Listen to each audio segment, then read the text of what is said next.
नमस्कार, रिपब्लिक भारत देख रहे हैं आप और मैं हूं आपके साथ पुनीता सिंह। इस बुलेटिन में अनामिका और मोनिका भी मेरे साथ मौजूद हैं। लेकिन खबरों की शुरुआत में सबसे पहले बात करेंगे योगी सुपरहिट। विपक्ष बोल्ड नजर आ रहा है। ऐसा क्यों कहा जा रहा है? क्योंकि देखिए, उत्तर प्रदेश में उपचुनाव होना है और 9 सीटों की उपचुनाव की जो लड़ाई है अब अंतिम दौर में आ चुकी है। और अंतिम दौर में आपको बता दें कि बीजेपी की ओर से मुख्यमंत्री योगी आदित्यनाथ ने प्रचार प्रसार में पूरी ताकत लगाई हुई है, तो दूसरी तरफ अखिलेश यादव एक के बाद एक सियासी चाल चल रहे हैं और दोनों नेताओं की तरफ से अपनी अपनी रैलियों में एक दूसरे पर ताबड़तोड़ वार पलटवार भी लगातार हो रहे हैं। वोटरों को अपने पाले में लाने के लिए सीएम योगी और अखिलेश यादव दोनों ही हथकंडे अपनाते हुए नजर आ रहे हैं। और किस तरीके से उपचुनाव की ये लड़ाई की जो सरगर्मियां हैं वो जबरदस्त तरीके से देखने को मिल रही है, आपको रिपोर्ट के जरिए दिखाते हैं।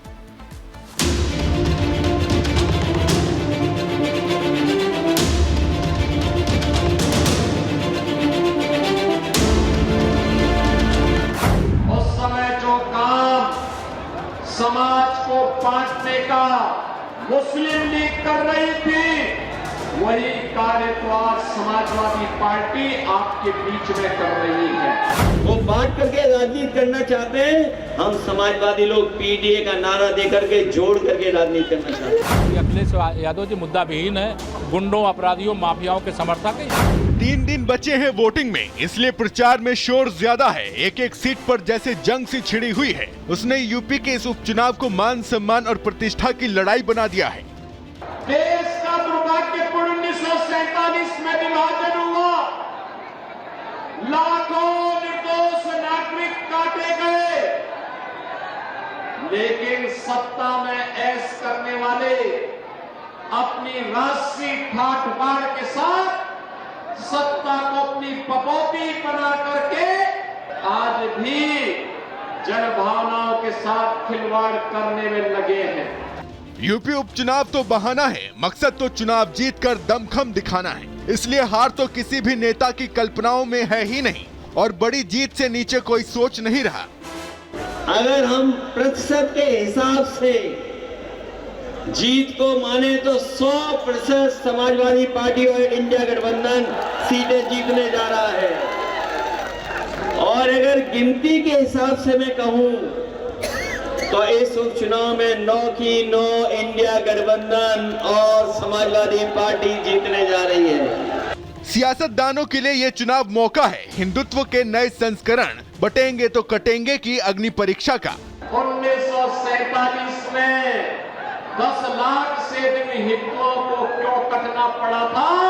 क्योंकि हम बटे थे। और इसीलिए मैं आपसे कहने के लिए आया हूं, अब बटना नहीं है, बटेंगे तो अब बटना नहीं है, अब तो एक रहेंगे, सेफ रहेंगे, एक रहेंगे। ये चुनाव मौका है 27 के फाइनल राउंड से पहले लिटमस टेस्ट का, क्योंकि ये चुनाव ही तय करेंगे कि यूपी की हवा किस ओर बह रही है। और इसीलिए नवंबर के सर्द मौसम में भी यूपी का सियासी पारा जितना गर्म है उतना किसी और राज्य में देखने को नहीं मिल रहा है। रोज नए बयानों ने सियासतदानों के सारे समीकरणों को हिलाकर रख दिया है। नारों पर संग्राम है, नियत पर रार ठनी है, तो वर्तमान के मंच पर भविष्य की भविष्यवाणी की जा रही है। ये उपचुनाव ये भी इशारा कर रहे हैं कि बदल रही है यूपी की राजनीति। ये उपचुनाव वो तस्वीरें दिखाते दिख रहे हैं जो भविष्य में यूपी की राजनीति का नक्शा खींचेंगे। Bureau report, Republic Bharat.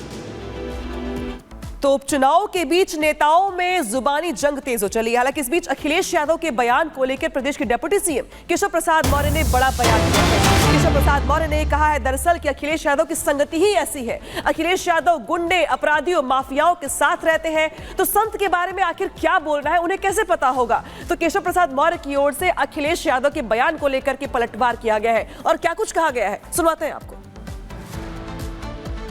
से गुण मिलत हैं, संगत से गुण जाए, बांस फांस और मिश्री एक भाव बिकाए की ये बहुत पहले से प्रचलित कहावत है। उनको कभी अच्छे लोगों का संग नहीं मिला है। गुंडों, अपराधियों, माफियाओं, दंगाइयों के बीच में रहेंगे तो साधु संतों के बारे में उन्हें क्या बोलना है, क्या नहीं बोलना है, इस मर्यादा का उन्हें ध्यान नहीं रहता है।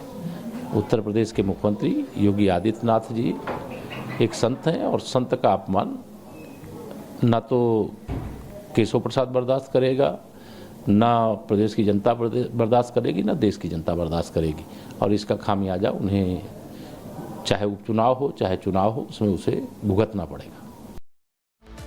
पहले ब्रेकिंग है ना, वक्त एक बड़ी खबर का रुख करते हैं। धर्मांतरण रैकेट पर एक बहुत बड़ा खुलासा हुआ है। दरअसल खबर बिहार के बक्सर जिले से है, जहां पर गंगा किनारे एक साथ 80 परिवारों का धर्मांतरण करा दिया गया है। बड़ी खबर निकलकर सामने आ रही है। बिहार में धर्मांतरण रैकेट का भंडाफोड़ हुआ है। बड़ी जानकारी आप तक पहुंचा रहे हैं। एक रैकेट का खुलासा हुआ है। धर्म परिवर्तन से जुड़ा ये पूरा मामला बिहार के बक्सर जिले से सामने आया, जहां पर एक नहीं, दो नहीं, तीन नहीं, बल्कि एक साथ 80 परिवारों का धर्म परिवर्तन कराया गया है। गंगा किनारे के ये परिवार है, 80 परिवारों का धर्म परिवर्तन कराया गया।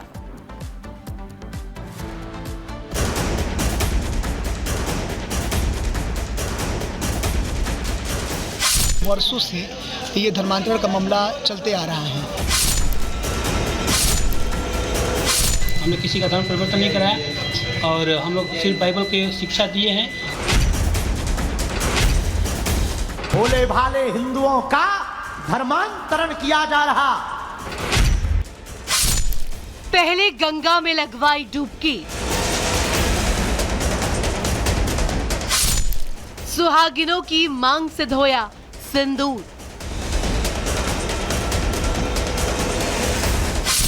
धर्मांतरण का हैरतअंगेज खेल। ईसाई मिशनरी का डर्टी गेम। हमने किसी को धर्म परिवर्तन नहीं कराया, हमने सिर्फ बाइबल की शिक्षा दी है। जी हां, मामला बिहार के बक्सर का है, जहां से धर्मांतरण का सनसनीखेज मामला सामने आया है। वो भी 1, 2, 5, 10 नहीं, बल्कि एक साथ 80 हिंदू परिवारों का धर्म परिवर्तन कराया गया, वो भी गंगा नदी किनारे। धर्मांतरण का ये मामला बक्सर जिले के सिमरी का है, जहां सामूहिक धर्मांतरण कराया गया। आरोप ईसाई गैंग पर है। जो विजुअल सामने आए हैं वो और हैरान करने वाले हैं, क्योंकि गंगा नदी किनारे पादरी सरेआम सुहागिन महिलाओं के माथे से सिंदूर मिटाता है, फिर गंगा में डुबकी लगवाता है, वो भी एक एक कर पूरे 80 परिवार के महिलाओं की।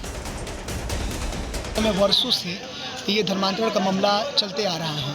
काफ़ी बार इस पर विरोध भी किया गया, काफ़ी बार प्रशासनिक सहायता भी ली गई, लेकिन इस पर कोई कठोर कदम तक वो नहीं पहुंच पाए। सिमरी के नगर पूरा गंगा घाट पर, जो कि 20 का डेरा गंगा घाट है, और वहाँ पर कुछ महिलाओं को बरगला करके जबरन धर्म परिवर्तन कराया जा रहा था, जिसमें महिलाओं को हिंदू रीति रिवाज में सिंदूर लगाना सौभाग्य की बात होती है, लेकिन उन लोगों को सिंदूर, जो पतिव्रता नारियां हैं, उनके सिंदूर को मिटा करके बड़ी जबरन धर्म परिवर्तन कराया जा रहा था।